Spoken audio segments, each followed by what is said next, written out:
Bonjour, depuis le 16 juin, les députés de la commission d'enquête consacrée à l'épidémie de Covid-19 auditionnent les acteurs de la crise sanitaire. Monde médical, mais aussi anciens ministres et directeurs généraux de la santé. Tout l'été, LCP vous fait revivre ses auditions. Aujourd'hui, suite et fin de celle de Didier Raoult. Avec le franc-parler qu'on lui connaît, le célèbre infectiologue est revenu sur la très controversée hydroxychloroquine. Il a également réitéré ses accusations de conflit d'intérêts générés par les grands laboratoires.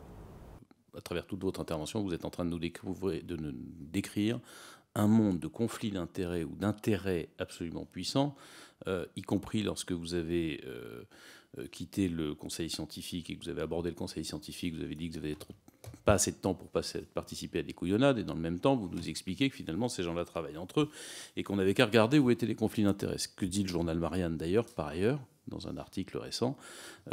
Moi, j'aurais aimé que vous nous en disiez plus là-dessus, parce que vous ne pouvez pas nous mettre sur une piste.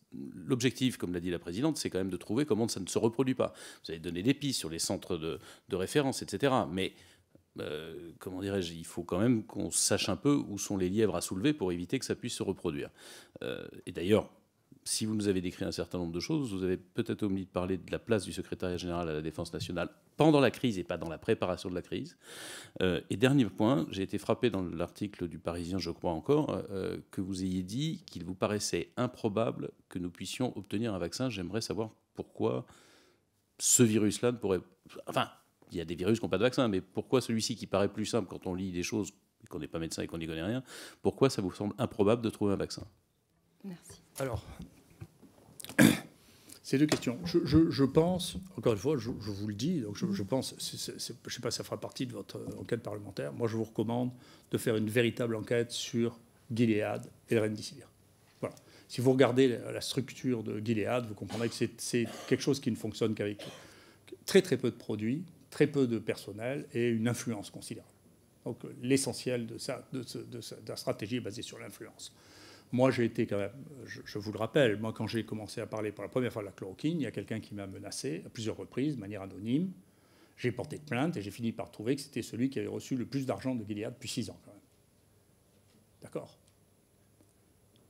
Donc, si vous voulez, j'ai une expérience personnelle, d'accord, de fonctionnement qui ne me paraissent pas normaux. Peut-être que c'est une coïncidence, mais c'est pas sûr parce qu'il me disait qu'il m'interdisait de parler de la chloroquine, d'accord.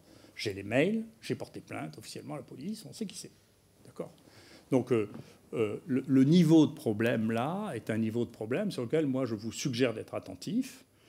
C'est pas compliqué de regarder, encore une fois, qui a des conflits d'intérêts. Vous regardez le listing chez les infectiologues, vous regardez... On a même publié un article là-dessus pour dire, écoutez, il y a les 2/3. Et on a même fait un article malicieux en regardant les gens qui s'étaient exprimés dans la presse pour ou contre la chloroquine, et on a matché ça avec le nombre d'argent qu'ils avaient reçu de Gilead. Et c'est parfaitement matché. Donc, je ne dis pas la causalité et la corrélation sont deux choses différentes. Hein. Donc je ne dis pas qu'il y a une causalité, mais il y a une coïncidence au sens étymologique. Donc c'est la même incidence d'être contre la chloroquine et de recevoir de l'argent de Gilead. Donc je vous suggère très fortement de vous poser la question de savoir le niveau, que moi je n'avais jamais vu, d'influence d'une seule compagnie sur le fonctionnement qui, à mon sens, inclut dans le monde des choses qui sont bien au-delà de celles du Mediator. Donc ça existait déjà, vous le savez quand même. Donc ça existait déjà. Là, pour cet enjeu-là, ça a pris une ampleur qui... voilà. Et des rapports s'étaient développés entre ce groupe Acting et Gilead pour la tentative d'utiliser Remdesivir qui a été un échec.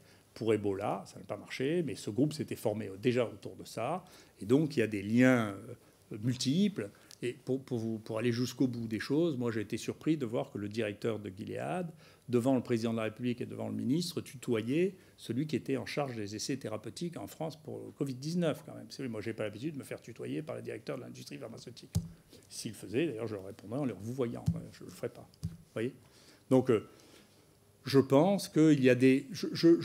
pour vous dire la vérité, je ne sais même pas si ça n'est que des liens d'intérêt. Je ne vous dis pas que les gens ont été achetés pour ça, mais les gens créent un écosystème, encore une fois, qui est un écosystème favorable dans lequel la vision qu'on a du monde est différente. Et donc, je pense que ces relations de familiarité ou de départ ensemble, de voyage ensemble, amènent à une vision et à un écosystème qui est d'une nature à permettre à changer le jugement des choses. Voilà, je crois ça. Et je n'ai pas d'exemple contraire. Voilà, j'ai vu ça à mon époque. Moi, quand j'étais jeune, et ça, c'était les antibiotiques. Et donc, je me rappelle, j'ai décidé de ne plus faire ça du tout parce qu'il y avait une croisière qui avait été organisée par un médicament qui a disparu maintenant, ça s'appelle la péflacine, où il y avait 700 médecins qui avaient été invités. Et vous savez que les premières règles sur la déclaration obligatoire des liens d'intérêt a été faite après que Merck ait invité tous les médecins de France à aller en Chine pour des congrès factices. D'accord ? Et c'est là qu'a été mis en place l'obligation de déclaration de liens ou de financement auprès du Conseil de l'Europe. Monsieur le professeur, si... sur le vaccin, c'est pas ça. Vous pouvez me parler autrement aussi. Sur le vaccin, si vous voulez, moi j'entends bien qu'à chaque fois qu'il y a un nouveau virus, il y a un nouveau vaccin qui va arriver, etc. Mais si vous regardez, là aussi, je suggère de regarder, parce que c'est pas moi qui le dis, bien qu'il y ait une erreur que je vais vous rectifier, vous regardez dans Available Vaccine, WHO, ce qui veut dire quels sont les vaccins disponibles sur le site de l'OMS. Vous regardez, et vous regarderez s'il y a... Et puis après, il y a tous les vaccins en développement. Alors ça, c'est les possibles, dans le vrai. Et dans le vrai, il y a deux faux, d'ailleurs. Ils disent qu'il y a un vaccin pour le paludisme, ce qui n'est pas vrai. Vous ne pouvez pas acheter un vaccin sur le paludisme. Et ils disent qu'il y a un vaccin sur l'hépatite E, ce qui n'est pas vrai. Il n'y en a qu'un qui a commencé à être développé en Chine. Donc, et vous regardez si là-dedans, il y a beaucoup de vaccins qui ont moins de 30 ans. Et vous verrez. Et puis, vous vous poserez la question, en tout cas, moi, je me la pose, c'est pourquoi en France, on ne fait pas la vaccination contre la varicelle, où il y a plusieurs centaines de milliers de cas. On ne fait pas le vaccin contre le rotavirus. On ne fait pas le vaccin contre la grippe chez les enfants, qui tue les enfants. D'accord ? Et donc, ça veut dire que l'implantation des vaccins, ensuite, le vaccin, ça devient ensuite un problème politique, social. Et donc, le degré, la capacité que nous avons eue dans les 30 dernières années à faire des vaccins qui soient implantés est complexe. Et elle va être encore plus complexe avec les coronavirus, de mon point de vue, bien que je ne connaisse pas l'issue, parce que nous avons depuis eu l'expérience de la dengue, où la dengue est un des seuls nouveaux vaccins. Et il s'est trouvé que la dengue, chez les gens qui n'avaient pas eu de dengue, est exposé à faire des dengues plus sévères que chez les gens qui n'avaient pas été vaccinés. Et on savait ça, c'est-à-dire que le deuxième épisode de dengue est très sévère, dans les hémorragies. Et donc, si vous n'avez pas du tout de protection, vous faites une dengue banale. Si vous avez déjà fait une dengue ou si vous avez fait un vaccin, eh bien, vous faites une dengue sévère. Et c'était une très mauvaise surprise. Et c'est une des raisons pour lesquelles les Philippines, en particulier, attaquent les gens qui sont vaccinés. Voilà. Donc, c'est pas si simple que ça. Voilà. Merci. Monsieur Pancher. Oui, monsieur le professeur Raoult, la controverse sur la chloroquine n'en serait peut-être pas arrivée là si, comme vous le soulignez, on n'était pas un des rares pays en France où c'est le ministre de la Santé qui dit comment soigner en utilisant tel ou tel médicament, alors que partout ailleurs, ce sont les médecins qui sont libres de prescrire en fonction de ce qu'ils ont appris. Votre intervention il y a quelques instants, c'est un ode à la révolution girondine. C'est-à-dire mettre fin à cette centralisation dans beaucoup de domaines, et notamment dans le domaine de la santé. Alors, moi, je veux revenir sur la question des tests. On est en avril, on teste pas ou on teste peu, sauf évidemment chez vous où ça commence. Les Français découvrent médusés qu'il y a des tests dans les pays qui nous entourent. On est en avril. Il y a des tas de laboratoires qui se tournent les pouces et qui ne demandent qu'à tester et on teste pas. La France n'a commencé à mener des campagnes de détection massive que mi-avril, alors que l'Italie et l'Allemagne disposaient de tests en nombre suffisant début avril. Nous, on teste à partir de mi-mai. Il aurait fallu 700 000 tests dans notre pays dès début avril, pendant le pic de l'épidémie, mais ça n'a pas été le cas. Vous êtes un des rares exemples de laboratoire où vous prenez en main à travers 150 000 tests effectués.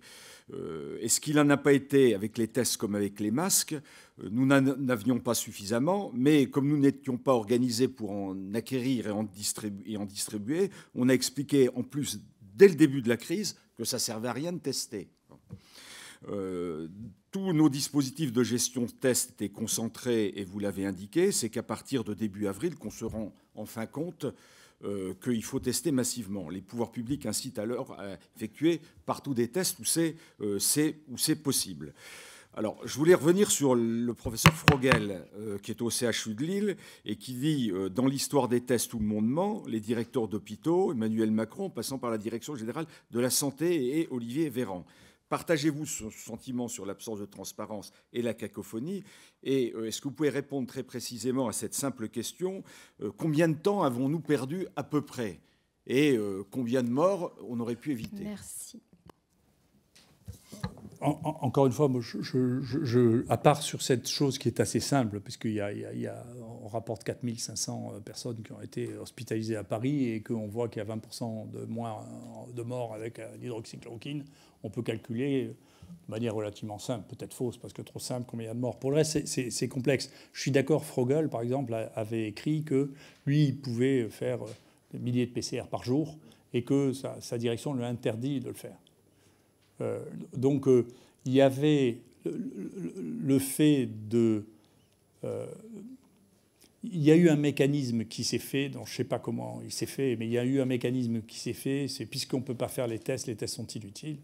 Et c'était l'idée qu'on ne pouvait pas faire les tests n'était pas vraie. Voilà. Et donc, cette idée de on ne peut pas faire les tests, c'est une idée qui est à la fois une idée de monopole, une idée de ça va être compliqué, une idée de où vont être les réactifs. Voilà. Moi je sais que, par exemple, pour les extractions, on utilise parmi les machines qu'on utilise, il y en a une qui est des plus utilisées, qui est une machine qui s'appelle Qiagen, qui fabrique des réactifs en Allemagne et aux États-Unis. Et je sais qu'aux États-Unis, ils leur ont tout de suite interdit l'exportation de tous les réactifs Qiagen, du jour au lendemain. Parce qu'ils ont dit, on est en situation de crise, on les veut tous, ils partent plus. Donc, relativement tôt. Donc ça veut dire qu'il y a des positions, si vous voulez. C'est pour ça, encore une fois, ça revient à cette question. Moi, c'était aussi une des choses dont j'avais discuté avec le président. Je lui ai dit, je pense qu'une crise de cette nature doit être gérée par le secrétaire national de la Défense nationale, parce que j'avais vu que quand moi j'étais au ministère de la Santé, que celui qui était le plus raisonnable, c'était lui. Voilà. Parmi tous les directeurs, parce que quand j'y étais, en plus, les directeurs se disputaient entre eux, et donc il y avait 4 versions successives qui arrivaient au SGDN, si vous voulez, parce que les directeurs n'étaient pas d'accord entre eux. Donc c'est un pays complexe, hein, la France, quand même. Donc il faut, à un moment, le donneur d'ordre, c'est le responsable de la sécurité publique, c'est mon avis. Cela étant, je suis d'accord avec vous que la sécurité publique ne devrait pas jusqu'à interdire aux médecins ou aux pharmaciens de distribuer des médicaments qui ont fait la preuve de leur innocuité depuis 80 ans. Et je veux vous donner une anecdote, parce que j'adore l'histoire. Peut-être que vous ne savez pas ça.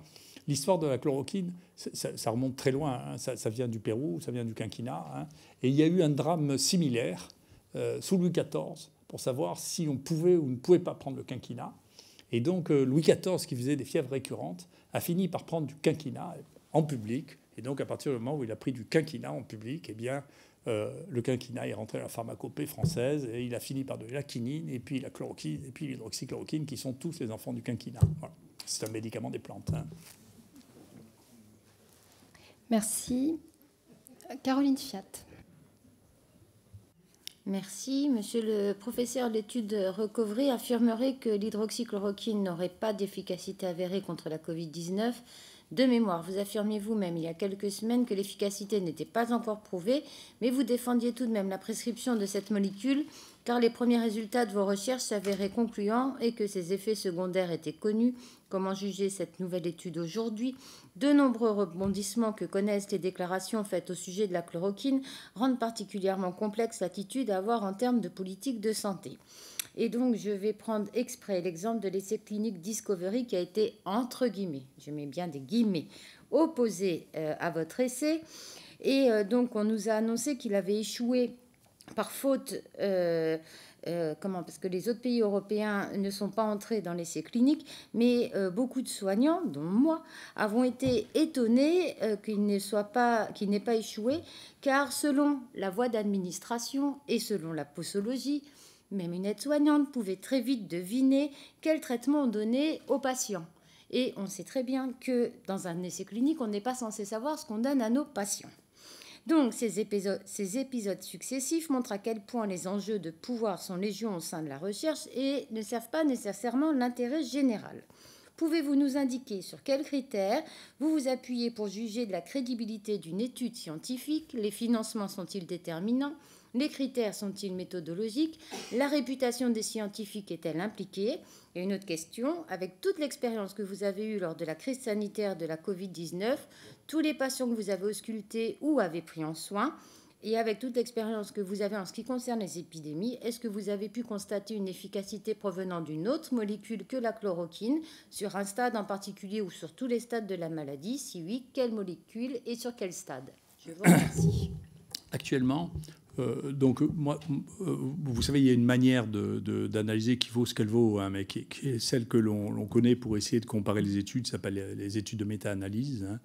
Nous, on a des gens chez nous ont fait une étude de méta-analyse qui dissèque vraiment les différentes études. Je vous ai dit, et donc on a regardé avec l'hydroxychloroquine. Alors c'était fascinant parce que c'était la première fois qu'on voyait ça. On voyait que les réponses étaient de deux côtés, et de deux côtés d'une manière tranchée, ce qui n'est pas compréhensible. Vous voyez, c'est-à-dire c'est bizarre. Alors, il y a quatre randomisations qui ont été proposées, dont 3 étaient en faveur, montraient que l'hydroxychloroquine était supérieure. Les autres essais étaient des essais comparatifs entre populations. Et les seules études qui montraient un effet qui n'était pas jusqu'à l'étude de recovery, j'attends qu'elle soit... Vous savez, il faut attendre que les choses soient publiées, entre les déclarations publiques, je reviendrai là-dessus. Et puis la réalité, il y a un peu de différence. Les seuls qui étaient de l'autre côté étaient liés soit au fait que c'était des études qui étaient uniquement des études informatiques, pas faites par les gens qui avaient observé les malades, mais des saisies de données hospitalières du PMSI, d'accord, ou l'équivalent, donc du big data, dont celle du Lancet, hein, et tout avait des conflits d'intérêts. Tout était associé avec Gilead. Donc il y avait un clustering, vous pouvez le regarder, le premier auteur est Mathieu Millon, c'est online, hein, et donc ça montre qu'on peut analyser parfaitement les données et on peut ne pas se laisser... Mais je vais vous donner un exemple qui peut-être vous éclairera. Et j'ai eu une longue discussion avec les gens du Lancet à ce propos, une fois qu'ils ont sorti cette étude. La même semaine, dans le Lancet, il y avait 3 articles qui étaient arrivés. Notre article sur 3700 patients, sur lequel nous n'avions aucun mort qui pouvait être imputable à l'hydroxychloroquine, sur 3700 personnes. D'accord ? C'est l'étude qui est maintenant online, qui vient d'être publiée. Il y avait en même temps cette étude fantasque des pieds nickelés américains, dont tout le monde pouvait voir qu'elle n'était pas vraie. Et il y avait une 3e étude que je connais parce que c'est moi qui en ai fait la review, qui rapportait l'expérience de toute l'association internationale des rhumatologues à qui ils ont demandé, quand vous avez une polyarthrite rhumatoïde et que vous donnez de l'hydroxychloroquine, parce que c'est comme ça qu'on les traite, ou que vous donnez un sulfamide, il y avait 930 000 personnes dans un groupe et 350 000 dans l'autre groupe. Il n'y a aucune différence sur les accidents cardiaques. Il n'y en a pas. C'est pas vrai. Et ils ont rejeté les 2 qui disaient qu'il n'y avait pas d'accident et ils ont publié l'histoire des pieds nickelés. Donc, bon, je ne suis pas très paranoïaque, hein, mais globalement, là, c'est une situation où on commence à se poser des questions qui dépassent ça, quand même. Vous voyez, c'est-à-dire que les 3 dans la même semaine, je vous le jure, il y en a un que j'ai reviewé, l'autre que j'ai envoyé, qui ont été rejetés, le mien sans révision extérieure, l'autre, après que je l'ai reviewé, probablement avec d'autres, et suggéré la publication. Et ils ont gardé le 3e, qu'ils ont dû rétracter, tellement il était comique. C'est-à-dire que, comme personne ne pouvait croire cette bêtise, ils ont dû le rétracter, quand même. Donc, parce qu'ils ont reçu 20 lettres, dont une des nôtres, qui avait été acceptée avant qu'ils soient rétractés en disant, écoutez, il y a vraiment des problèmes. Et puis, il y a une pétition qui est partie du type qui est le plus connu au monde dans les maladies tropicales, qui s'appelle Nick White, avec toute l'équipe d'Oxford, qui dit, mais vous ne pouvez pas publier des choses pareilles, quand même. Donc, quand même, peut-être que c'est par hasard ou par une incompétence terrible, mais le Lancet avait le choix entre 3. Ils auraient pu mettre un éditorial. Moi, c'est ce que je leur ai dit a posteriori. J'ai fait un article là-dessus en disant, quand on est comme ça, on ne lance pas tout alors qu'on a les 3 articles. Soit on en publie 2, soit on dit on a un éditorial ou un comment qui dit le contraire. D'accord ? Qui dit, écoutez, c'est balancé, c'est quand même bizarre qu'il y ait 10% de mortalité et que personne ne les ait jamais vus. Voyez ? Donc, de là à dire que c'est un choix délibéré, je n'en sais rien. J'espère que non. Que c'est juste je préfère que ce soit de l'incompétence, mais il y a quand même franchement un problème. Donc il y a eu un problème avec l'hydroxychloroquine. On verra bien l'essai recovery, mais c'est assez... Je m'excuse de vous dire ça, mais quand la décision a été prise en France de supprimer la chloroquine. Il y a le ministre de la Santé de la Guinée qui a dit aux Français « Est-ce que vous n'êtes pas un peu bizarre, vous ? Parce que quand même, on connaît bien la chloroquine, on ne comprend même pas ce que vous dites. On l'a utilisé beaucoup plus que vous. » Et là, quand les Anglais ont publié leur méthodologie pour recovery, il y a le groupe des médecins internistes indiens qui a dit, écoutez, à Oxford, ils ont un problème parce qu'ils ne savent pas utiliser l'hydroxychloroquine. Ils l'utilisent à 4 fois la dose. Et c'est la dose toxique de 2,4 grammes par jour. Plus ensuite des doses qui étaient infrathérapeutiques.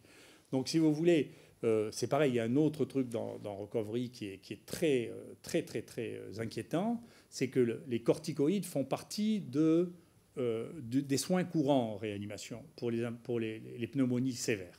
Et donc de mettre les corticoïdes non pas dans la décision médicale malade par malade, ce qui se fait, si vous regardez dans les séries qui sont publiées partout dans le monde, il y a entre 10 et 30% des gens qui reçoivent des corticoïdes dans les réanimations en fonction du tableau clinique. De dire non, ça on fait de l'expérimentation là-dessus, ça revient sur un des problèmes qu'il y a eu dans ce pays, c'est que les malades ont été transformés en objets d'essai thérapeutique. Et ce n'était pas ce qui devait se faire. Merci. Julien Borozic. Oui, merci Madame la Présidente. Vous parliez tout à l'heure de données brutes et je pense qu'il faut quand même pouvoir les interpréter. Je reviens sur le comparatif que vous avez fait entre les taux de mortalité parisiens et marseillais.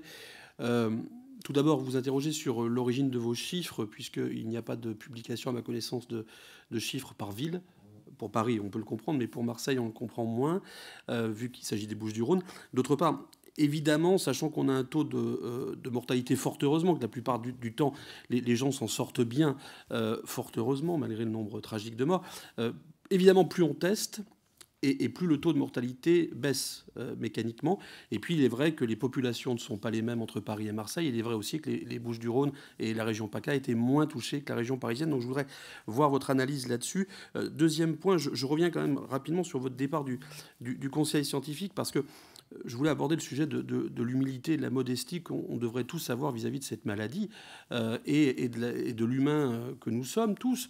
Dans ce conseil, il y avait aussi une volonté éthique, et je pense qu'il aurait été au contraire intéressant d'avoir des données d'un expert tel que vous êtes pour orienter les décisions sur la partie humaine et éthique. Et je trouve dommage, c'est plus une constatation qu'une question. Enfin, dernière chose, je reviens un petit peu sur ce que disait mon collègue Lagarde par rapport à la méthodologie que vous avez employée. Vous avez beaucoup parlé de la méthodologie de vos consoeurs et confrères, mais c'est vrai que on a un peu l'impression, d'abord, que vous avez associé donc azithromycine et hydroxychloroquine.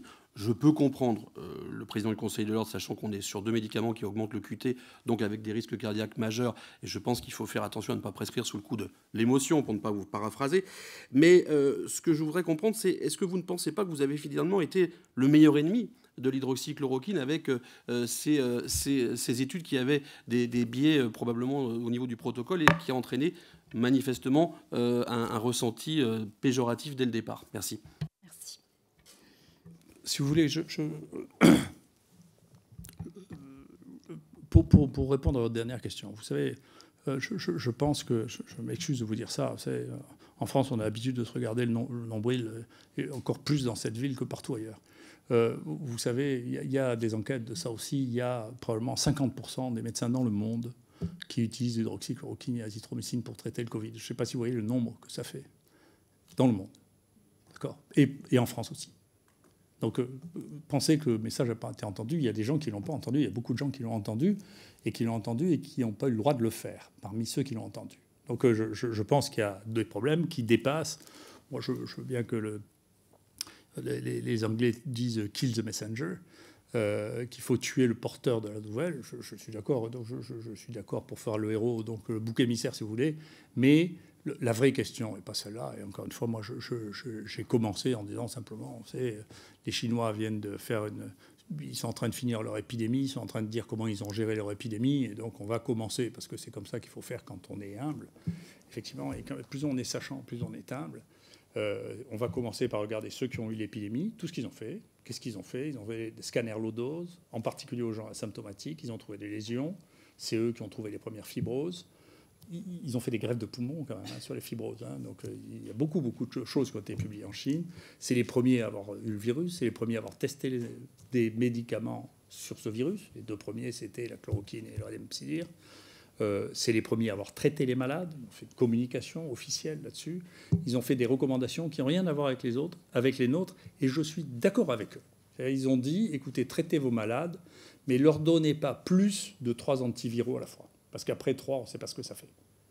Et dedans, il y avait tous ceux qui potentiellement avaient une activité antivirale, parce que leur désir, c'était de dire aux gens, soignez, soignez, soignez, soignez. Et je suis d'accord avec ça. Donc c'est pas... Et comme étant... je suis passé 2 fois à la télévision chinoise, et 1,4 milliard d'auditeurs. Donc les Chinois sont quand même beaucoup plus souvent appliqués les stratégies thérapeutiques avec lesquelles je suis d'accord que les pays... Il faut, pour répondre ensuite à votre question sur Marseille, vous savez, il faut arrêter de se regarder le nombril, arrêter toute cette histoire. C'est parce que les gens ici se sont crus, pas qu'ici, en Europe de l'Ouest, les gens se sont crus plus malins, ils ont des mauvaises habitudes. C'est là qu'on est mort le plus. C'est l'Angleterre, la France, la Belgique et l'Espagne. L'Italie l'a rattrapé parce qu'elle a commencé à faire du test massif, à donner de l'hydroxychloroquine dès qu'ils ont compris comment ça se passait. Et donc ils avaient un départ extraordinaire. Actuellement, ils ont une mortalité plus basse. Et peut-être que l'Amérique les rattrapera. Et vous regardez les 15 premiers pays, ces 15 pays riches du groupe Europe, États-Unis, qui sont les pays qui sont les plus touchés et qui ont le plus de morts.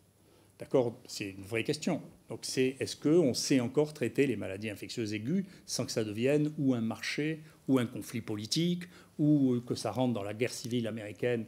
Vous savez bien que ce n'est pas moi qui fais que ça a foutu un truc mondial. Ça a foutu un truc mondial parce que Trump s'est emparé de ça au milieu d'une guerre civile américaine entre les pros et les anti-Trump, ce avec quoi j'ai rien à voir. Donc il ne faut pas trop tuer le messager. Encore une fois, moi je n'ai rapporté que des choses très simples. Vous devriez plutôt leur poser la question. Comment se fait-il que les Chinois ayant dit, écoutez, nous, la première molécule que nous allons tester, la première sur laquelle nous ayons des résultats, c'est la chloroquine. Comment se fait-il qu'en France, on n'ait jamais mis ça dans un bras, sauf quand il était trop tard pour le faire? Ça, c'est une vraie question. Alors, moi, c'est pas moi le premier à rapporter la chloroquine. J'ai rapporté ce que faisaient les Chinois. Je veux dire, écoutez, quand même, c'est la première porte ouverte. Il faut probablement arrêter de prendre les Chinois pour des imbéciles. Parce que moi, j'ai vu comment ils travaillaient. Et puis, j'ai pas vu un laboratoire en France qui ressemblait à ce que j'ai vu en Chine. Et donc, je crois qu'ils sont meilleurs que nous. Merci. Je ne voudrais pas laisser penser que les médecins n'ont pas soigné en France et que les chercheurs n'ont pas cherché et qu'ils ne continuent pas de chercher. Donc, on va continuer évidemment avec les questions de mes collègues, mais je voulais juste mettre ce bémol. Donc, Monsieur Becht. Pour répondre à la suite de vos questions, c'est pour ça que j'ai dit, encore une fois, il faut regarder la mortalité brute par million d'habitants, ce qui est un point. Donc ça, c'est un phénomène qui est relativement indépendant des tests, qui dépend de l'épidémiologie. Mais j'ai dit quelque chose que j'en profite pour vous répéter. En revanche, la structure de la mortalité est témoin de la qualité des soins. C'est-à-dire que si vous avez, dans un même échantillon de 100 personnes, vous avez 9% ou 8% de morts de moins de 65 ans, ou s'ils avaient le double, ça signifie qu'il s'est passé quelque chose dans la qualité de la prise en charge et du soin. Et ça, c'est indépendant de la fréquence, c'est indépendant des tests. Nous sommes d'accord. Et on a ces données, bien sûr. Olivier Becht. Merci beaucoup, Madame la Présidente. Professeur, 2 questions. La première, comment expliquer que certaines régions en France aient pu être plus touchées que d'autres? Je vous dis ça en qualité de président du groupe Agir Ensemble, mais également en qualité de député de Mulhouse, qui était particulièrement touché. Vous déclariez récemment que certaines personnes pouvaient avoir une immunité peut-être naturelle. Est-ce que vous pourriez nous en dire plus?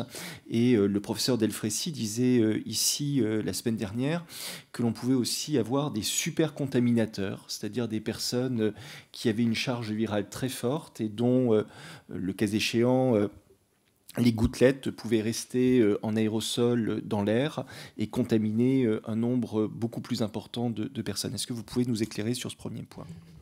Je veux vous dire le peu que je sais. Et si vous voulez, les gens qui vous expliquent qu'ils ont compris quelque chose vont au-delà de ce qu'est la connaissance générale. On n'en sait rien du tout. C'est des maladies d'écosystème, les maladies infectieuses, d'écosystème personnel et d'écosystème général. On ne comprend pas du tout. Moi, je m'intéresse depuis des années. J'ai même fait des numéros spéciaux dans la littérature là-dessus, sur les phénomènes saisonniers. Je ne comprends absolument pas Par exemple, les Klebsiella, c'est une maladie très grave, c'est plus fréquent en septembre, octobre, je ne sais pas pourquoi.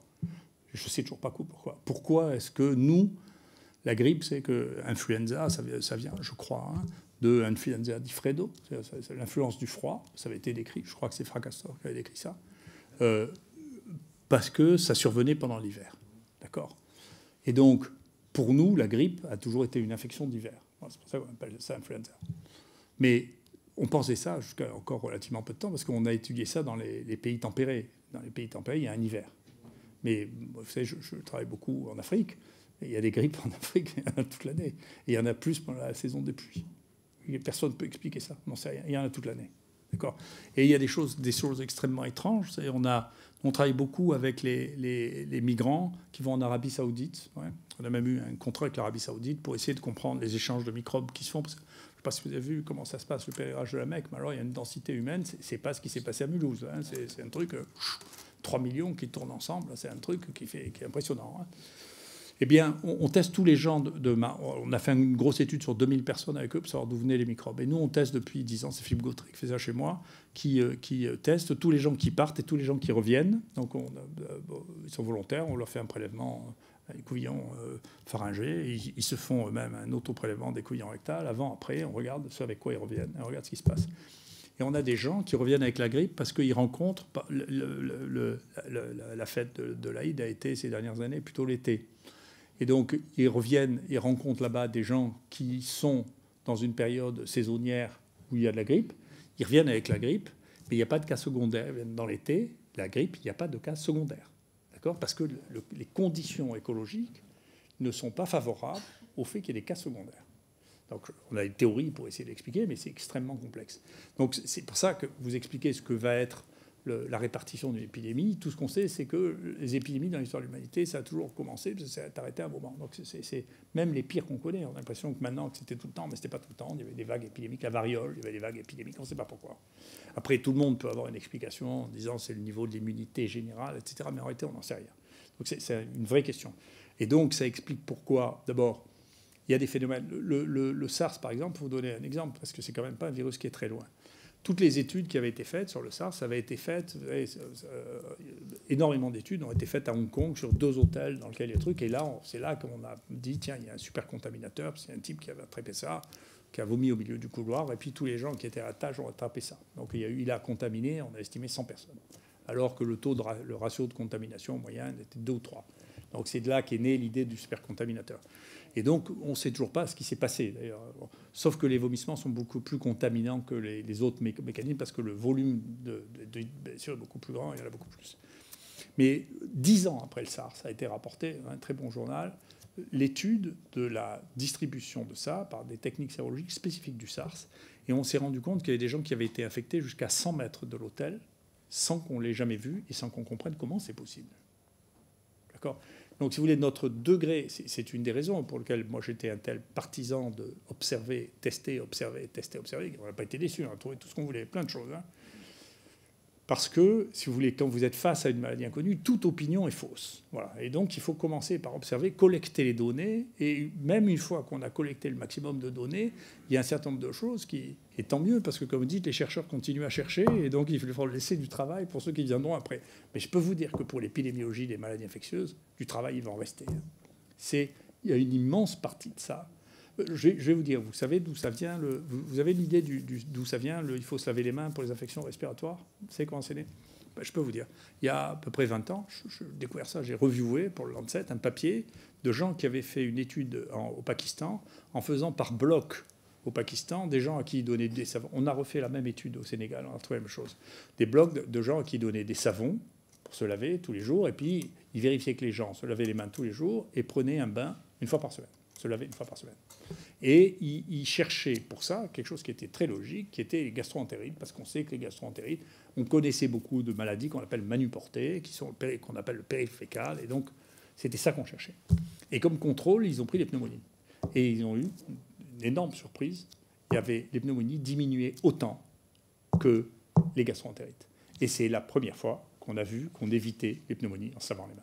Et que c'était la vectorisation massive des infections respiratoires, c'est les mains. Et c'est une découverte par hasard. Et donc, avec nos méthodologistes, on n'aurait pas pu le voir parce que ce n'était pas des objectifs primaires de voir la diminution des pneumonies. Vous voyez.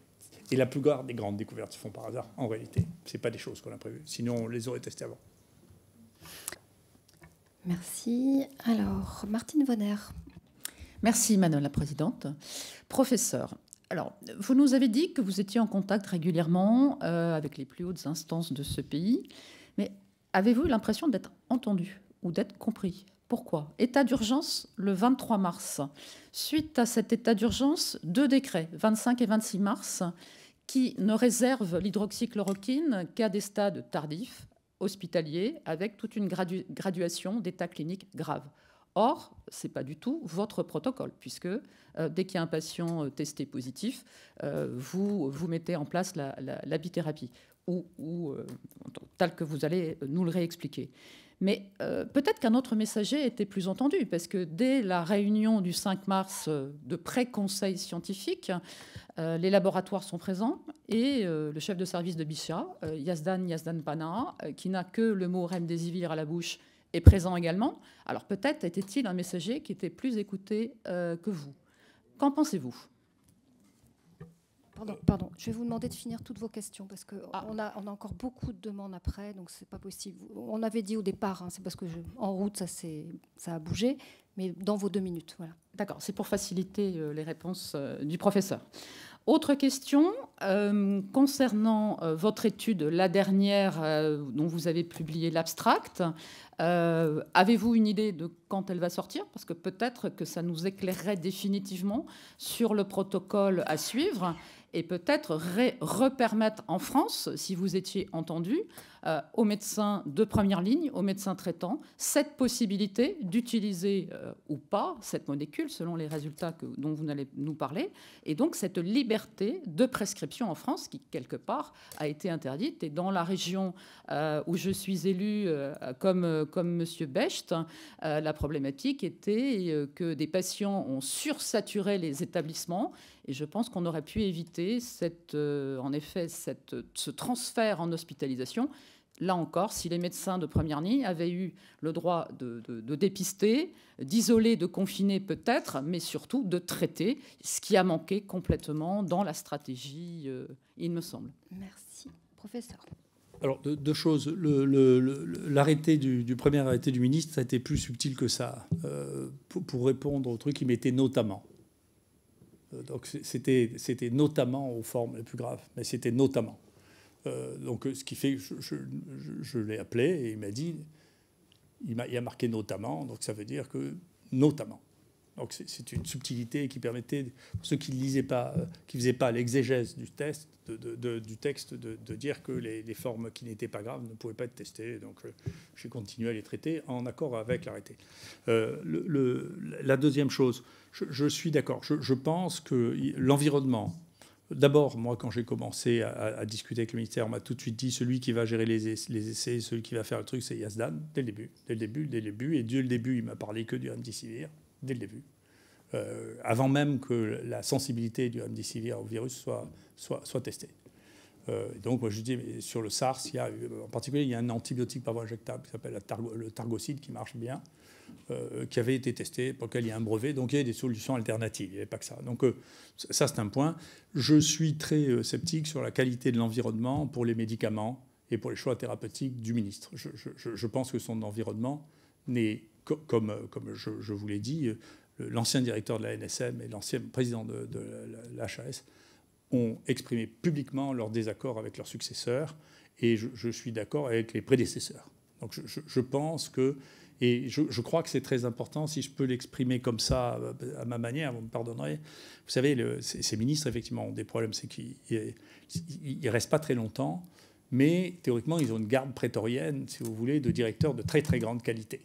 Si les directeurs qui sont autour ne sont pas de très très grande qualité, ne font pas mur entre le flux d'informations alarmantes permanent auquel est soumis le ministre, s'il n'y a pas de mur, s'il n'y a personne qui traite les données d'une manière efficace et sérieuse, alors le ministre est exposé d'une manière qui est insupportable. Donc je pense ça, et je pense que donc il faudra, c'est une des choses, me demander à l'avenir, je pense qu'il faudra être extrêmement attentif à la qualité des gens qui sont mis en place pour constituer ce que j'appelle la garde prétorienne, si vous voulez, la première sécurité des ministres pour assurer leur qualité de façon à ce que le ministre ne soit pas submergé d'informations inquiétantes qui ne se révèlent jamais vraies parce que tout ça n'a jamais été publié. Après, moi, je peux vous dire que les informations qui ont circulé, le nombre de morts prétendues, vous le savez, je crois que vous avez fait un truc où on disait il y a eu tant de morts avec l'hydroxychloroquine et tant d'arrêts cardiaques, et après, il restait rien du tout quand c'était analysé. C'était pas vrai, mais c'était transmis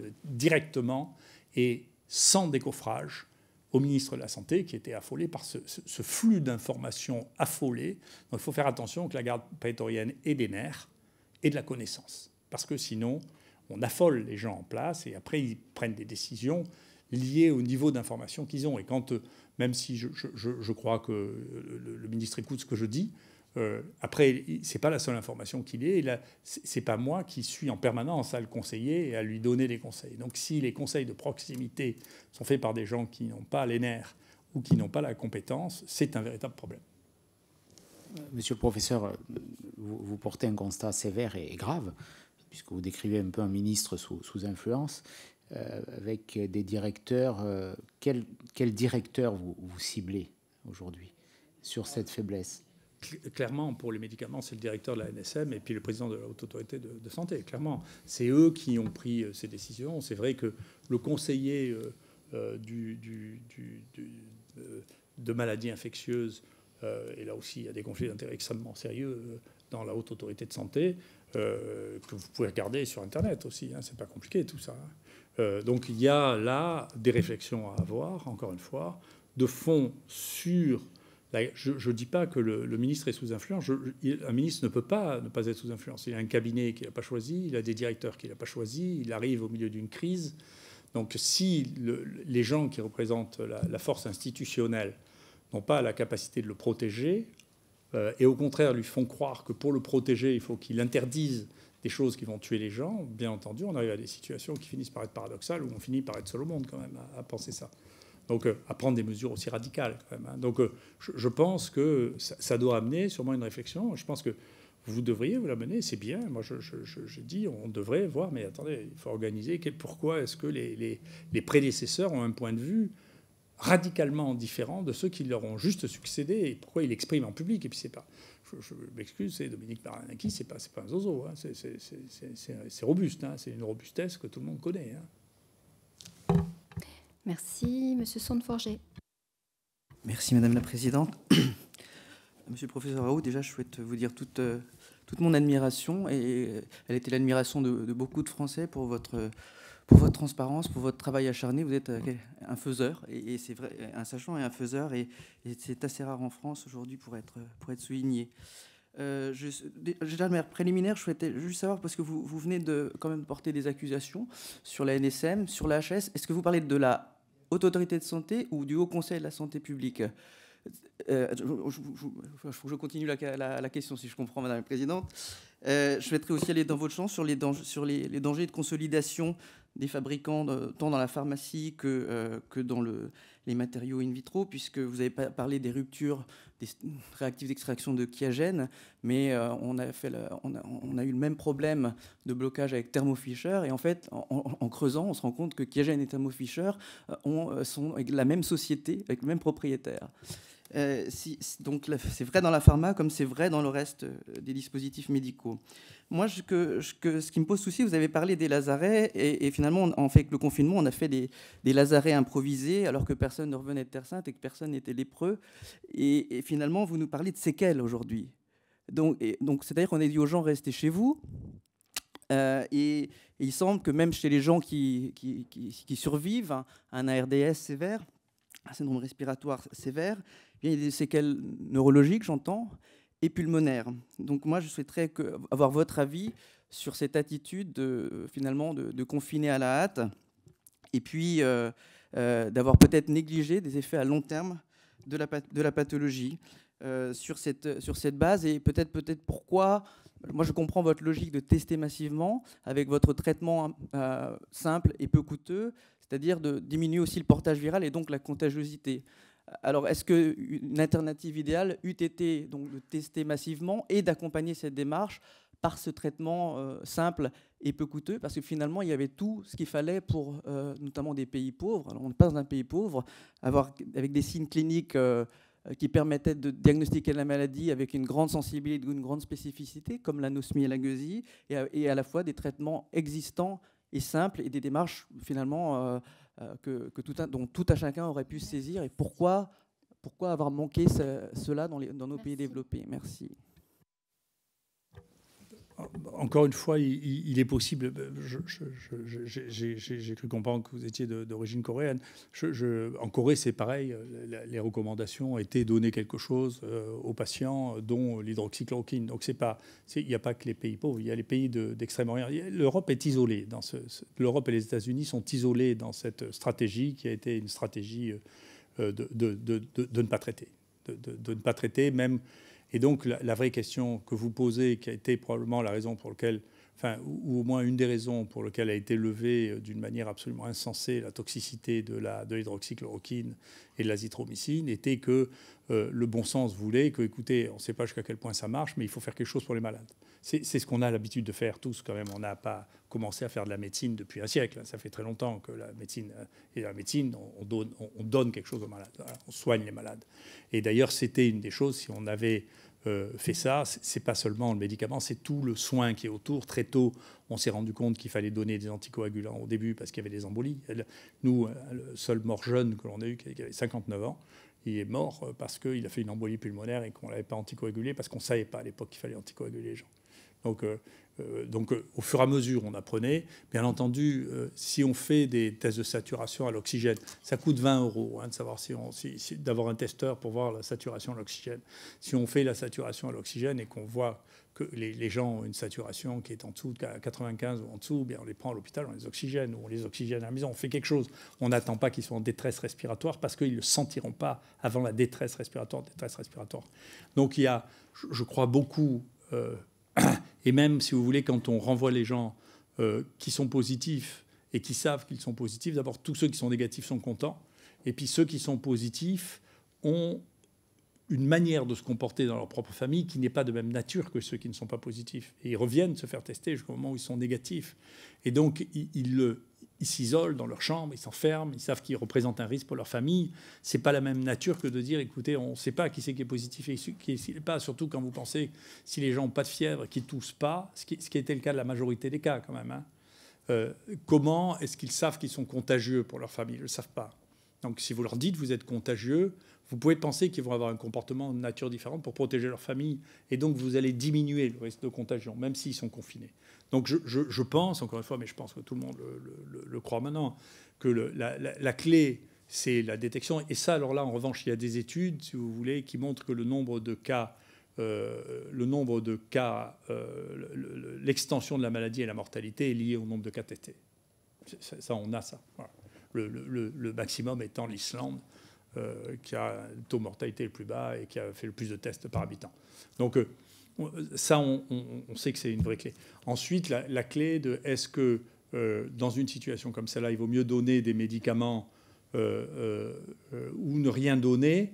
La question se pose rapidement, encore une fois, de savoir, mais attendez, vous êtes en train de donner un poison mortel à des gens. Quand, encore une fois, moi, je sais qu'il faut tuer le messager, mais je n'ai pas compris comment ça pouvait déclencher un tel scénario de ce truc tue tout le monde, quand on parlait de 2 des médicaments les plus prescrits dans l'histoire de l'humanité, quand même. Donc, comment on est arrivé à dire que ces trucs-là avaient une toxicité aussi incroyable, alors que, encore une fois, l'hydroxychloroquine, en 2019, elle était donnée sans ordonnance. Et après, on les trouvait même plus, on n'avait même plus le droit de la prescrire. Donc ça pose des problèmes, y compris parce que les gens qui avaient d'autres maladies, qui avaient de l'hydroxychloroquine, n'arrivaient pas à l'avoir dans les pharmacies. Comment on est passé d'un côté à l'autre sans que personne... C'est vous qui devriez vous poser la question. Mais qu'est-ce qui s'est passé? Pourquoi ce médicament? Qu'est-ce qui a changé dans ce médicament pour que la France passe de... On n'a même pas besoin d'une ordonnance à... Même avec une ordonnance, on ne vous le donne plus. Quand même, il y a quelque chose qui s'est passé. Quand même, c'est pas moi qui l'ai fait, ça. C'est pas parce que j'ai dit... Peut-être parce que j'ai dit du bien l'hydroxychloroquine, mais je suis le diable, alors. Et certains le disent, d'ailleurs. Certains disent le contraire aussi. Oui, c'est ce qui vaut d'être auditionné parfois. Jean-Pierre Dor. Oui. Merci, Madame la Présidente. Oui, Monsieur le Professeur, je retrouve le même professeur Raoult qu'en 2012. nous étions croisés. Bien, vous avez expliqué vos critiques envers la Haute Autorité de Santé et envers l'Agence nationale du médicament, mais je sais que vous avez aussi critiqué l'OMS en la traitant de pyromane de la planète dans le domaine des épidémies, et bien entendu aussi le Haut Conseil de santé publique. Donc j'aimerais savoir pourquoi. Et plus raisonnablement, est-ce que vous avez saisi le ministre lorsqu'il a déclaré qu'un dépistage large n'aurait aucun sens au niveau médical et au niveau scientifique? C'était sa phrase. Et enfin, dernière question, que pensez-vous de l'essai de la dexaméthasone en tant qu'anti-inflammatoire nouveau dont on parle depuis quelques jours ou quelques semaines? Merci. Je vais commencer par ça, parce que je vois que vous souriez beaucoup en disant qu'il est nouveau, parce que nous savons tous les deux jusqu'à quel point il est nouveau, hein, bien sûr. Les mêmes débats, d'ailleurs, sur l'usage. C'est le premier staff de médecine auquel j'ai assisté, à l'époque où il y avait un hôpital de maladies infectieuses à Paris, qui était l'hôpital Claude Bernard.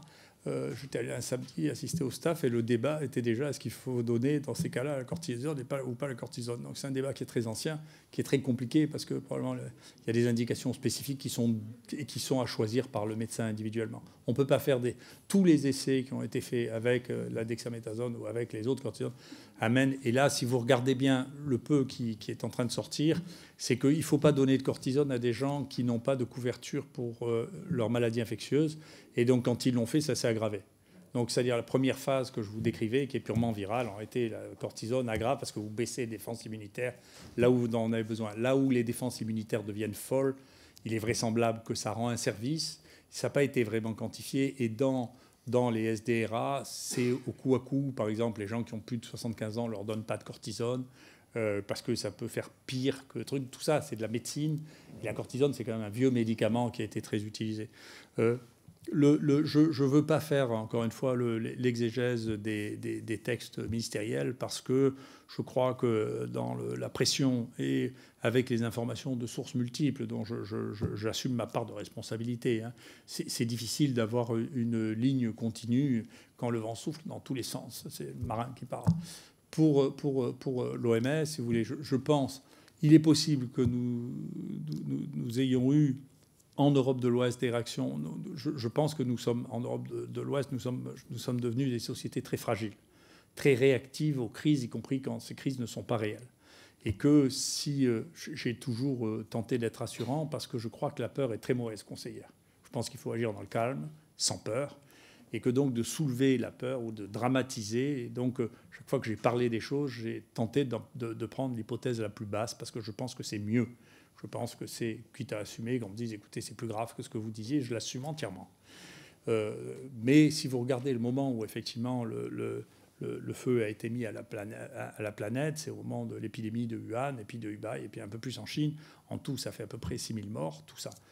À la fin de l'année, en Chine, si quelqu'un arrive à voir la différence avec 6 000 morts, il est fort, on ne verra pas la différence. Donc il y a eu une surréaction de la Chine, parce que la Chine avait été accusée pendant longtemps à l'OMS d'avoir caché le SARS. Et donc, parce que la Chine a réagi à ça en construisant effectivement des hôpitaux, centres de recherche absolument hallucinants, extraordinaires.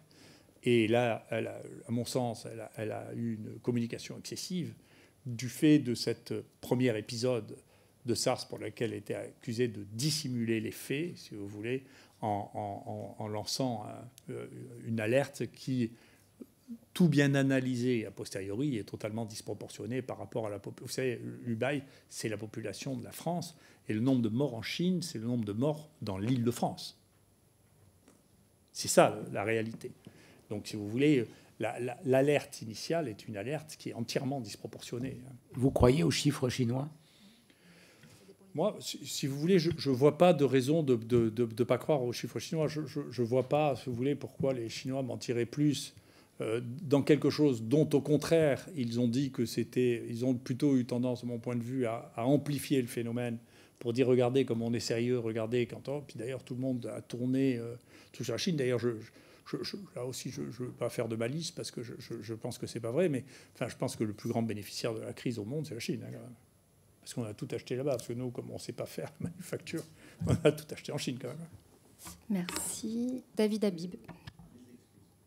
Merci Madame la Présidente. Monsieur le professeur, bonjour. Je vais vous poser une première question qui, ça va être oui ou non, et vous verrez après, je me permettrai de faire un commentaire, je vous la pose. Vous a-t-on demandé une déclaration publique d'intérêt lorsque vous êtes rentré au Conseil scientifique? Au Conseil scientifique? Oui, d'accord. Je le dis parce que à l'écoute de... Moi, je ne suis pas médecin, et à l'écoute des différentes interventions, il me semble que, Madame la Présidente, on doit... une commission d'enquête, c'est aussi ça. Il me semble que sur cette question des conflits d'intérêts, il faut qu'on puisse travailler davantage. Et puis peut-être qu'il faudra faire une autre commission d'enquête sur les conflits d'intérêts dans l'industrie pharmaceutique. Mais on s'éloigne un peu de ce qui nous amène aujourd'hui. Deuxième point, j'arrive pas très bien à comprendre, monsieur le professeur. Le 11 mai, le président de la République disait « Nous n'allons pas tester tous les Français. Cela n'aurait aucun sens. » Et cette phrase, elle a été reprise par tous les fonctionnaires de l'État. Moi, elle va se reconnaître, la déléguée de l'ARS dans mon département, le plus beau, celui des Pyrénées-Atlantiques, qui disait, alors que je lui parlais des tests sérologiques, avec une autorité définitive, « Monsieur le député, ça ne sert à rien, ce n'est pas validé en France. » Bon. Et ce discours-là, on l'a entendu pendant toute cette période.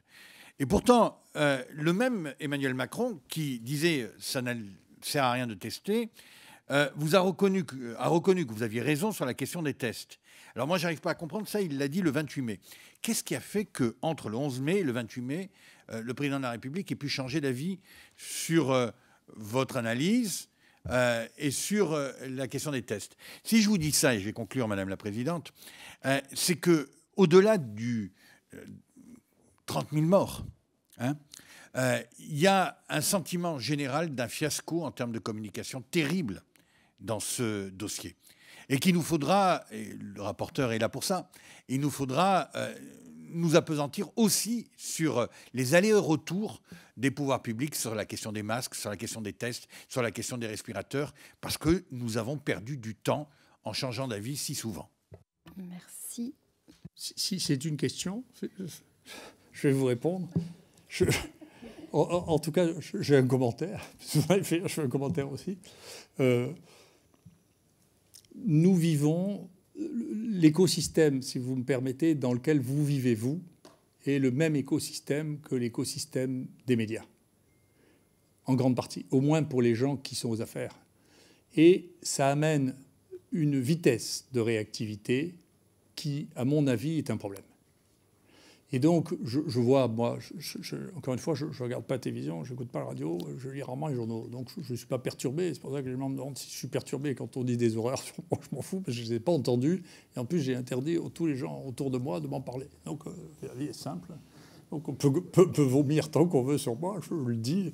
Ça m'indiffère. Les gens du Conseil de l'ordre, vous dites que les gens disent du mal de vous, portez pas plainte. Je ne sais même pas qui c'est, parce que je ne les connais pas. Voilà. Donc je pense qu'il y a une sollicitation trop importante justement de communication et que cet excès de communication nuit à la communication. Moi, je ne veux pas vous dire, mais vous avez vu le nombre de gens qui viennent photographier, le nombre de sollicitations que je peux avoir. Vous ne voyez pas souvent parler dans la télévision, et en plus je refuse de venir ici, parce que je suis un vrai provincial. Moi. Je ne viens pas sur les plateaux de télévision, j'en restreins l'usage. Je suis aussi avare que possible parce que je pense que, d'abord, plus on parle, plus on dit de bêtises, et plus il y a de chances qu'on dise des bêtises statistiquement. C'est statistique. Donc il ne faut pas trop parler parce que la chance que l'on dise des bêtises devient de plus en plus importante, plus on parle. Et comme, qui plus est, on oublie ce qu'on a dit quelques jours avant si on parle tous les jours. Il finit par y avoir quelqu'un comme vous qui dit « mais vous avez dit ça comme tel jour, vous avez dit ça tel jour, et ce n'est pas exactement la même chose ». On dit « non, c'est vrai, ce n'est pas pareil. » Écoutez, voilà. Merci. Josiane Corneloup. Merci Madame la Présidente. Simplement deux petites questions, professeur. Il y a des dizaines de milliers de patients qui prennent quotidiennement de l'hydroxychloroquine pour des maladies articulaires d'origine inflammatoire. J'en ai moi-même délivré pendant plus de 30 ans en tant que pharmacien. Est-ce que nous savons aujourd'hui si ces patients ont été moins atteints par le coronavirus ou non? Est-ce que ce travail a été réalisé? Et puis, ma deuxième question, je vais revenir sur l'interdiction de prescription de l'hydroxychloroquine. Nous avons auditionné, il y a quelques jours, le professeur Salomon. Je l'ai interrogé à cet effet. Il m'a expliqué que la médiatisation de l'hydroxychloroquine étant importante, il risquait d'y avoir une automédication qui était très augmentée et donc des risques inhérents. En fait, lorsqu'on décortique les chiffres, on s'aperçoit que les risques, effectivement, vous l'avez dit, ne sont pas aussi importants que cela. Mais surtout, je m'interroge si effectivement nous voulions pallier à cette automédication qui aurait pu être développée. Pourquoi à ce moment ne pas lister la molécule? Pourquoi interdire la prescription aux médecins? Et je voulais avoir votre avis. Qu'est-ce qui peut justifier aujourd'hui l'interdiction de prescription de cette molécule par des médecins?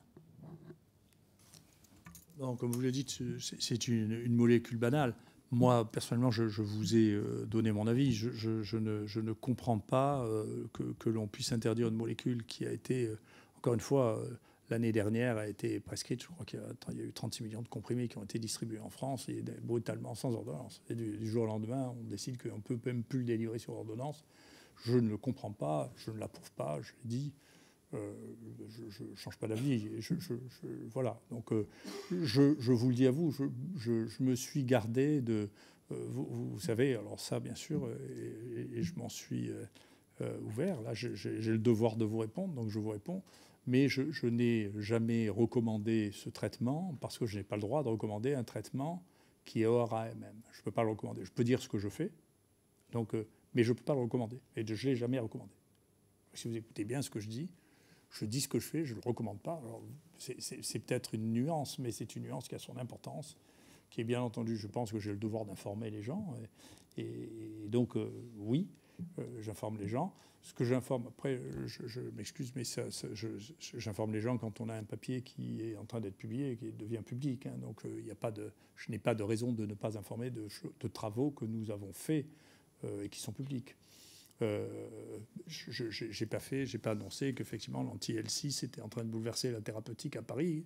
Je viens de lire une méta-analyse parce que quand on est dans le domaine, en réalité, bien sûr, on sait les choses un peu avant les autres. Moi, je review 3 à 4 papiers sur le Covid qu'on m'envoie de toutes les revues du monde par jour.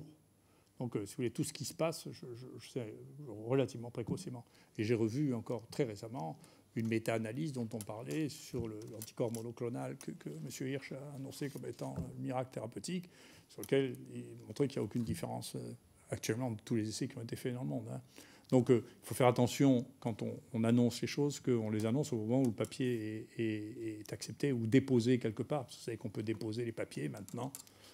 Nous, y compris on le déposait sur notre site, hein, de manière à ce qu'ils soient... les gens puissent vérifier que ce que vous dites ne soit pas... Je suis en désaccord avec les annonces qu'avait fait prématurément Recovery ou enfin aussi avant que le papier soit disponible. Donc il faut que le papier soit disponible au moment que les gens puissent voir l'abstract de ce que vous avez fait au moment où vous l'annoncez. Voilà. Merci. C'est Valérie... dans nos mœurs, en principe scientifique. Voilà. Pardon. Valérie Rabault. Oui, merci Madame la Présidente. Monsieur le Professeur, j'aurais 5 questions rapides. Vous avez parlé de l'immunité croisée de la Covid-19 avec d'autres coronavirus qui expliqueraient la protection des enfants vis-à-vis de la Covid-19. Est-ce qu'on pourra évaluer cette immunité croisée pour le reste de la population ? Deuxième question, vous nous avez fait part de votre scepticisme sur un potentiel vaccin. Donc, pour vous, quelle est l'option de recherche thérapeutique à privilégier ? Troisième question sur les chiffres. Moi, je suis d'accord avec vous. Je trouve qu'il y a peu de chiffres, notamment des segmentations, en tout cas à partir des données brutes. Est-ce que vous pensez qu'on les aura un jour ? Quatrième point, vous m'avez déprimé sur la recherche scientifique, je dois bien le dire, parce que j'aime beaucoup les sciences. Et vous aviez écrit dans une tribune en 2018 que vous regrettiez que la science soit instrumentalisée au service de l'idéologie et du commerce. Alors, comment on peut casser ça ? Peut-être pas de solution miracle, mais en tout cas, la description que vous en avez faite tout à l'heure, je l'ai trouvée un peu angoissante, on va dire ça comme ça. Et dernière question, sur la deuxième vague, la question vous avez déjà été posée précédemment, mais votre sentiment, c'est quoi ? Vous savez, petit à petit, je pense que vous connaissez mieux, j'ai pas beaucoup de sentiments. Sur l'avenir. C'est pas ma nature. Donc, je crois que si j'ai un talent dans la science, c'est l'observation. Je suis un bon observateur. Je vois les choses là où les gens ne le voient pas, mais je ne suis pas un prophète. Voilà. Même si je suis barbu. Je ne suis pas un prophète du tout, donc je ne prophétise pas ce qui va se passer, j'en sais rien. Même sur quelque chose qui est aussi bête que la grippe, si vous voulez, on n'arrive pas à savoir si on va avoir une épidémie de grippe H1N1 ou de H2N3 l'année d'après. Des fois, il n'y en a pas du tout, des fois, il y a de la B, des fois... C'est d'une complexité, l'évolution des maladies infectieuses qui est très grande. Deuxièmement, moi aussi, je partage, je pense qu'il y a une véritable réflexion à mener sur la recherche médicale, sur son orientation, en particulier sur la créativité. Moi, je trouve, j'imagine que ça se voit. Je suis extrêmement heureux de faire mon métier, donc ne vous inquiétez pas, je ne risque pas de faire le vôtre. Il n'y a aucune chance, sauf si on me fout dehors. Mais honnêtement, encore, je trouverais quelque chose d'autre à faire, mais j'adore écrire. C'est ce qui m'a été reproché. On m'a demandé comment j'arrive à écrire autant, mais c'est parce que j'aime ça. Voilà. J'ai une facilité pour ça. Et donc, je suis extraordinairement heureux parce que notre période est merveilleuse, mais je trouve que nos pays, mais l'ensemble de l'Europe, passe à côté, alors que l'Extrême-Orient le trouve. On est dans un pays, on est dans un monde dans lequel l'enjeu est un enjeu des découvertes technologiques, ce que nous on appelle les omics, qui ont commencé avec le génome, où déjà la France avait pris un retard colossal. On était les seuls à vouloir faire du génome. L'Institut Pasteur disait que le génome, c'est des bêtises, que ça servait à rien. Et donc, nous, on s'est mis à faire les fous avec les génomes. On n'a pas arrêté. On fait maintenant des séquences permanentes. Tous les jours, on décide de faire le génome d'une bactérie parce qu'il y a un effet atypique. On essaie de comprendre pourquoi. Et puis, il y a eu les autres. Il y a maintenant, les génomes. 2, et bien sûr, c'est comme ça qu'on découvre les virus. 2, il y a les protéines. 3, la morphologie. 4, les cultures dans tous les azimuts. Là. Vous voyez, pour répondre à la question qui s'est posée sur le vaccin et rougeole, on a isolé 100 souches de rougeole qu'on est toutes en train de séquencer pour regarder s'il y a de la variabilité qui pourrait expliquer ça. Vous voyez, donc il y a des choses qui sont... Donc je trouve que cette époque est un miracle pour quelqu'un qui fait de la biologie, de la microbiologie, c'est merveilleux. Mais... c'est pas là-dedans qu'on va. Et donc, les derniers arrivants, vous savez, c'est souvent comme ça. Les derniers arrivants se sont mis juste à faire ce qui arrivait, sur lequel ils n'avaient aucun retard. Et donc, ils ont commencé un suréquipement massif. C'est ce qu'on a vu en Chine, c'est ce qu'on voit en Corée. Une technologie de pointe extraordinaire qui va nous fournir et qui a un développement industriel hallucinant. Et donc, il y a une révolution quotidienne actuellement de ça qui est enthousiasmante, qui est merveilleuse, si vous voulez. Mais si je m'exprime de temps en temps des temps amers, c'est parce que c'est pas. Moi, je vous assure que nous, on s'amuse beaucoup. C'est excessivement intéressant. Les gens trouvent qu'on publie beaucoup, mais il y a encore 150 nouvelles espèces bactériennes que l'on a décrites, qu'on a isolées chez l'homme, qu'on n'a pas le temps de décrire tellement on a de choses qui sortent. Donc, c'est merveilleux comme temps. Je regrette que cette mutation de la science et de la recherche médicale ne soit pas adoptée plus généralement. C'est ça que je regrette. Et si vous voulez, honnêtement, pour vous dire, les essais thérapeutiques en maladies infectieuses, honnêtement, ça représente un intérêt qui est extrêmement modeste. On a besoin de très peu de choses. Et qui plus est, il faut changer les modèles de pensée, c'est-à-dire que les modèles, je crois, en tout cas c'est ce que nous on avait fait, les modèles thérapeutiques, c'est pas de faire des études randomisées. Si vous voulez savoir s'il y a un médicament qui marche pour l'hépatite C ou pour le sida, vous faites une charge virale et puis vous le savez. Voilà. Vous voyez, regardez si les virus disparaissent. S'ils disparaissent, les gens sont plus malades au bout de quelques temps. Vous voyez, ça aurait pu entraîner des baisses considérables du coût du traitement de l'hépatite C si on décidait, si vous voulez, qu'après 3 tests où la charge virale est devenue négative, on arrêtait le traitement. Et puis on les surveille, et puis si ça recommence, on les retraite, ça va. Vous voyez, tandis que là, on a imposé une durée de traitement qui était complètement imposée, qui n'était pas basée... Or, comme il y a une variabilité considérable d'un patient à l'autre, tout ça, c'est pas de la médecine. Tout ça, c'est des recettes, si vous voulez. Et donc... encore une fois, je serais heureux que les gens se saisissent de cette opportunité extraordinaire. Moi, je dis à la microbiologie, c'est pour ça que je pense qu'il faut faire de moins en moins de théories, on est exactement, si vous voulez, au XVIe siècle en géographie. On est en train de découvrir le monde. On est en train de découvrir le microbiote, en train de découvrir que tout ça change complètement. Vous savez ce que c'est que le médicament le plus révolutionnaire qu'on ait eu dans le XXIe siècle pour les maladies infectieuses, en dehors du traitement de l'hépatite C, mais qui avait commencé. Vous savez ce que c'est? La greffe fécale. C'est honteux. C'est-à-dire qu'on sauve des gens. Nous, on a sauvé au moins, je ne sais pas, 150 en leur faisant des greffes fécales.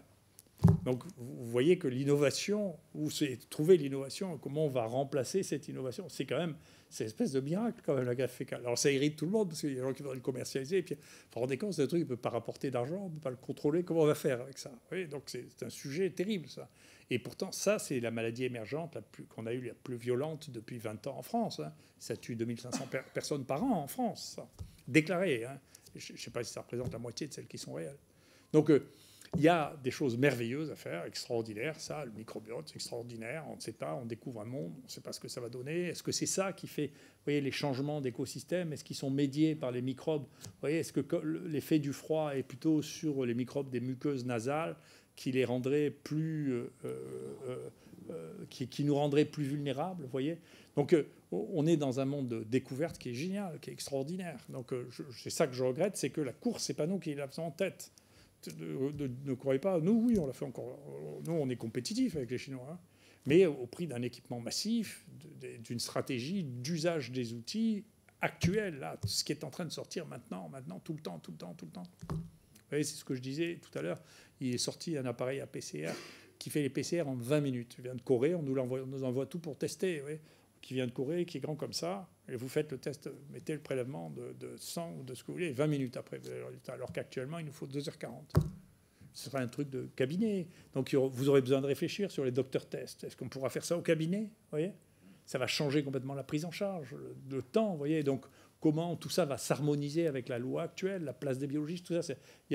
Si on accepte de regarder ce qui est en train de se passer dans le monde et la vitesse à laquelle ça se développe, vous aurez des génomes humains. Demain, on fera le génome entier, je ne sais pas, pour $100. Enfin, je ne sais pas, vous avez vu les trucs de 23andMe, mais enfin, ça coûte $100. Vous avez ça aux États-Unis, et puis on vous prédit ce que vous allez avoir comme maladie. Enfin, c'est ça notre monde. C'est un monde fou de vitesse, de technique. C'est intéressant. Et si les médicaments, on utilise les vieux, c'est pas très grave. Hein. Merci. On a encore 2 parlementaires qui veulent poser des questions. Vous ne m'avez pas répondu, monsieur le professeur, sur l'immunité croisée. Alors, on est en train de travailler là-dessus, bien sûr. Hein.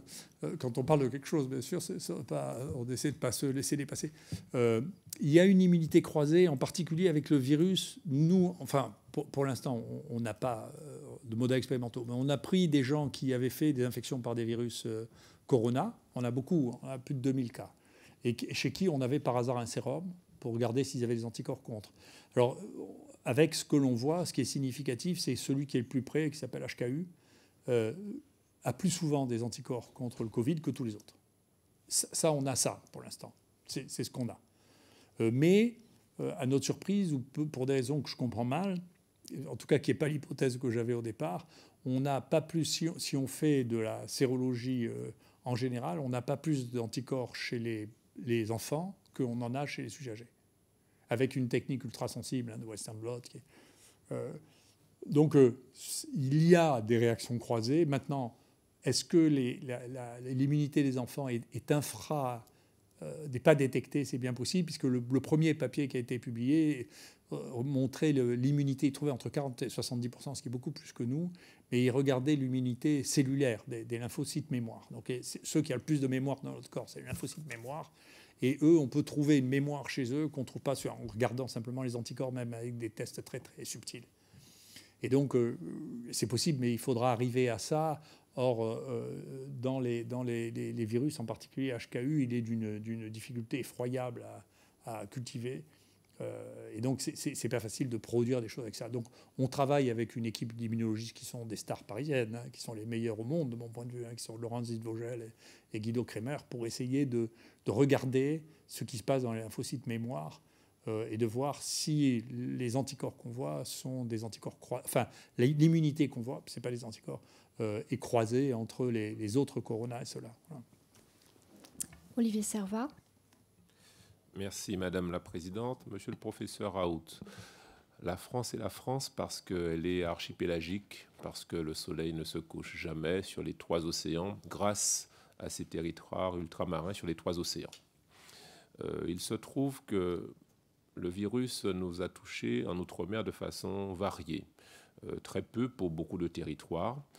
D'ailleurs, 10 des 11 territoires ultramarins sont finalement tropicaux, avec des températures élevées toute l'année et avec un taux d'humidité important, sauf Saint-Pierre-et-Miquelon. Donc, j'aimerais savoir deux choses. La première, c'est que est-ce que vous identifiez une raison ou un lien entre la propagation et l'intensité du virus et les températures et les taux d'humidité?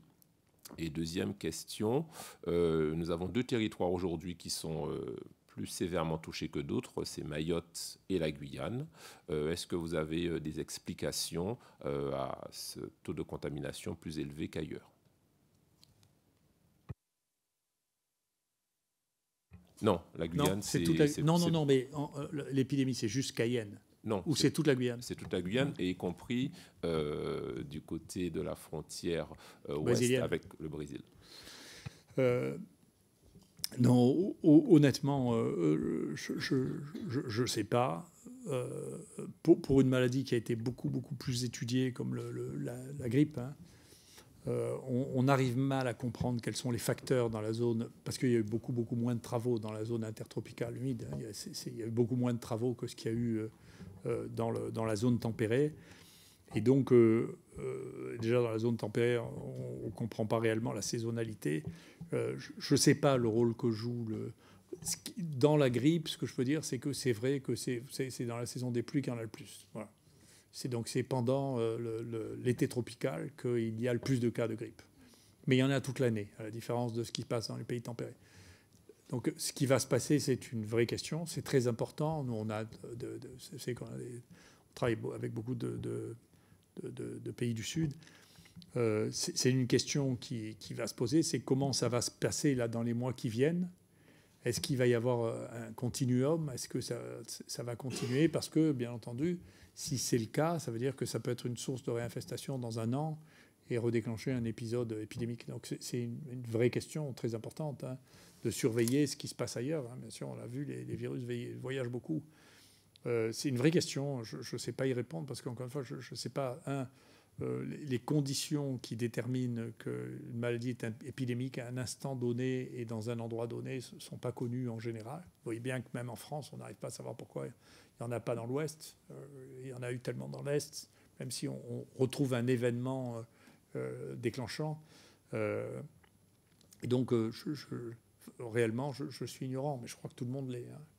Donc, je ne sais pas. Il faut observer parce que si on observe, on peut toujours imaginer que ce qui est faux, mais ce qui est moins faux que d'inventer complètement, on peut imaginer que le futur ressemble en partie au passé. Vous voyez. Donc, si on arrive à observer ce qui se passe maintenant, on y comprendra, on y verra plus clair. Mais pour l'instant, à ce stade-là, il faut, pareil en Guyane comme ailleurs, il faut tester tout ce qu'on peut. Il faut essayer de collecter les choses, voir quelle est la cinétique de la courbe en faisant des tests et des tests et des tests. Vous venez de Guyane, c'est un beau pays.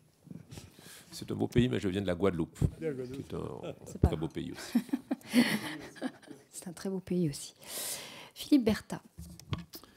Merci Madame la Présidente. Professeur, deux petits points. La QRT-PCR que vous mentionnez donc, sur le génome viral, c'est quoi aujourd'hui encore le taux de faux négatifs ou de faux positifs? Question qui peut se poser sur l'accuracy des tests que vous pratiquez. Deuxième point, l'hydroxychloroquine, vous l'avez mentionné aussi, c'est une vieille histoire. On voit les premières publications, effectivement, au début des années 2000, avec des effets sur l'entrée du virus dans les cellules, liés à des problèmes de pH sur les endosomes. Enfin, on ne va pas rentrer dans ce détail-là, mais c'est comparé à d'autres molécules, et finalement, même le chlorure d'ammonium a grosso modo le même effet que la chloroquine sur ces cultures de cellules. La question qu'on peut se poser, c'est pourquoi on ne va pas plus loin à ce moment-là en termes de recherche, puisqu'on était dans l'épisode de SRAS, j'imagine. Dernier point, vous avez effectivement obtenu, grâce au grand emprunt, l'un des plus beaux IHU de ce pays, l'une des Rolls-Royce de l'infectiologie mondiale. La question que je me pose quand même, et je sais que je ne suis pas la seule à me poser, mais pourquoi n'avez-vous pas fait des essais cliniques dignes de ce nom dès le départ, qui auraient pu définitivement répondre oui ou non, l'hydroxychloroquine a un effet? Pourquoi vous êtes-vous cantonné à des publications que vous êtes... Je connais tous vos travaux sur les rickettsia, je connais vos travaux sur les maxivirus, etc. Donc je connais votre science bien établie. Vous saviez très bien qu'en publiant ces ces pseudo-essais thérapeutiques, ces pseudo-essais cliniques, en fait, ils n'étaient absolument pas recevables par qui que ce soit, parce que quand on se retrouve sur une publication à la fin avec 6 patients, on sait très bien que ce n'est pas un essai clinique. Alors pourquoi vous ne l'avez pas fait, cet essai clinique? Ça nous titille tous dans notre communauté, dès le départ. C'est un peu facile de remettre en cause le système des essais thérapeutiques, mais enfin, c'est ce qui se pratique et qui va se continuer à se pratiquer très vraisemblablement dans l'infectiologie y compris. Non, je ne suis pas d'accord avec ça. D'une part, ce que nous avons fait, c'est ce qui se fait de plus simplement, c'est-à-dire quand on fait un essai thérapeutique, si vous voulez, quand les choses deviennent significatives, c'est de l'éthique basale, hein, et l'éthique n'a rien à voir avec la méthodologie, c'est 2 choses distinctes. L'éthique basale, c'est que quand on a la preuve que quelque chose marche, et on doit le faire à mi-chemin, quand on a la preuve que quelque chose marche, on arrête l'essai. Et donc, je suis désolé que vous n'aimez pas mon essai. Moi, je l'aime beaucoup. Et je trouve qu'il a toutes les bases d'un essai, de la seule manière de faire des essais, qui est de faire des essais comparatifs et d'avoir une différence significative. Et contrairement à ce que vous dites, et ça, alors là, je m'excuse, mais alors c'est une erreur radicale. Moins il y a de gens quand c'est significatif, et plus c'est significatif. Quand vous avez 10 000 personnes, vous êtes obligé d'avoir 10 000 personnes dans un essai pour monter une significativité, c'est qu'il n'y a aucune différence. Parce que je vais vous dire, il y a 15% des gens qui ne prennent même pas les médicaments qu'on leur prescrit.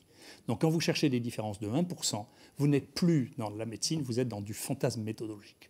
Donc tout essai qui comporte plus de 1000 personnes est un essai qui cherche à démontrer des choses qui n'existent pas. Et je suis désolé, c'est une base de la statistique. Et je vous assure que je suis un très bon méthodologiste.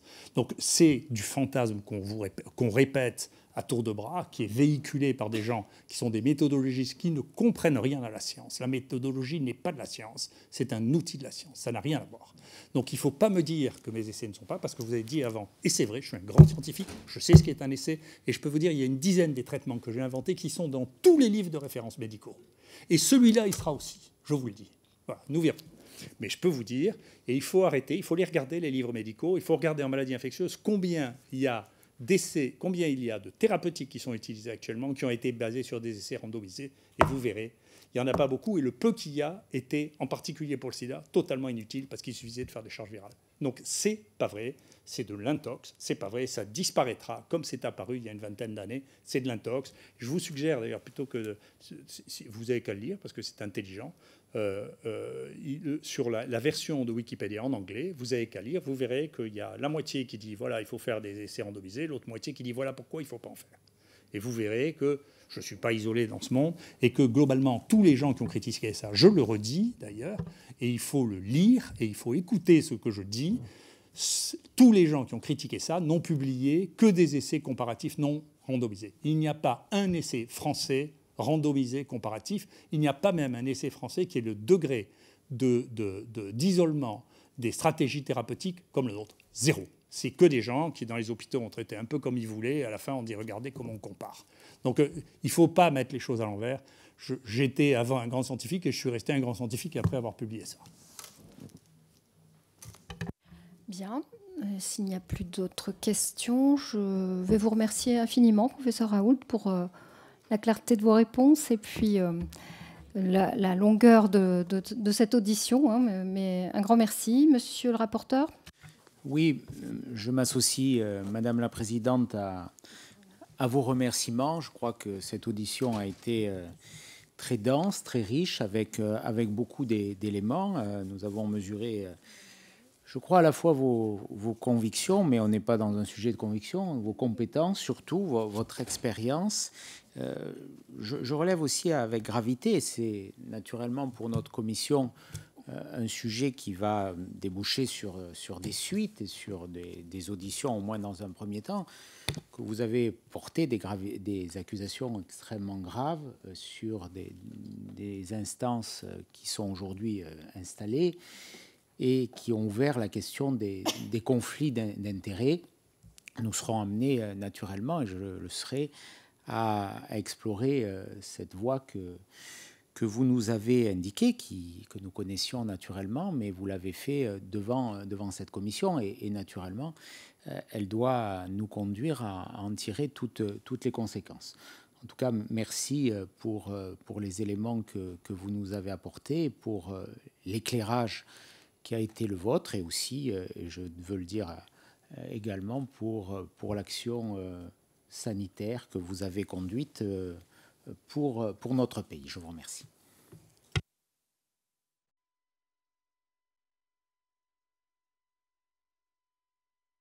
Voilà, vous venez d'entendre le professeur Didier Raoult. Il est revenu sur la stratégie qu'il a choisi de mener contre l'épidémie de coronavirus.